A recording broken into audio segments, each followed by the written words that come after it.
একজন ক্ষুধার্ত মা চলেছে প্রচণ্ড শীতের মধ্যে একাকী হেঁটে খাবারের সন্ধানে। কোথাও তার বাচ্চা হয়তো রয়েছে, দেখেই বোঝা যাচ্ছে জরাজীর্ণ তার শরীরের পরিস্থিতি। সুষম খাদ্য সে পায় না, পাবে কি করে? মানুষ যেখানে এদেরকে দেখলেই দূর দূর করে তাড়িয়ে দেয়, মেরে তাড়িয়ে দেয়, সেখানে খাবার তো দূরের কথা, এদেরকে আশেপাশে দেখলেই মানুষ লাঠি দিয়ে মেরে, ইট দিয়ে মেরে ঠ্যাং ভেঙে দেয়, কখনো ক্ষত তৈরি করে শরীরে। তো আমাকে দেখে দাঁড়িয়ে গেল, আমার বাড়িতেই যাচ্ছে। সকালে বিকালে সারাক্ষণই আসে, প্রায় আশেপাশে হয়তো কোথাও থাকে বাচ্চা নিয়ে।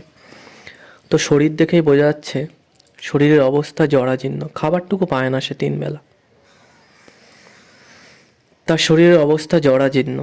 এও তো মা, সন্তানের ব্যথায় প্রতিটি মায়ের অন্তরের অন্তঃস্থল থেকে যে কান্না বেরিয়ে আসে, ঠিক এর মধ্যেও দেখেই বোঝা যায় সেই কান্নাটুকুই ফুটে ওঠে। আমরা মানুষেরা প্রতিনিয়ত এই অসহায় জীবনদেরকে দূরে ঠেলে দিচ্ছি নিজেদের স্বার্থ চরিতার্থ করতে। এই মাকে দেখেই বোঝা যায় তার জীবনে কতটা অসহায়তা। শীতের মধ্যে প্রচণ্ড কাঁপছে ঠকঠক করে, যেখানে আমরা সোয়েটার পরে আছি, মোজা পরে আছি, জুতো পরে আছি। এরা তো এসবের দূরে থাক, সামান্য 3 বেলার খাবারটুকু পায় না, মানুষের ফেলে দেওয়া উচ্ছিষ্ট খাবারটুকুও পায় না।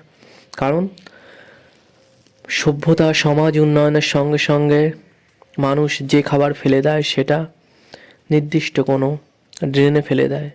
কলের চাতাল পাকা করা আছে, সেই নালা দিয়ে চলে যায় তাদের কলের যে ড্রেন আছে সেখানে।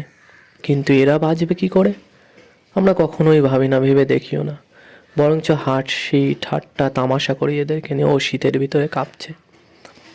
কিন্তু মা মাই থাকে, সে যে করেই হোক চায় তার বাচ্চা সুন্দরভাবে বড় হোক, সুস্থভাবে বড় হোক।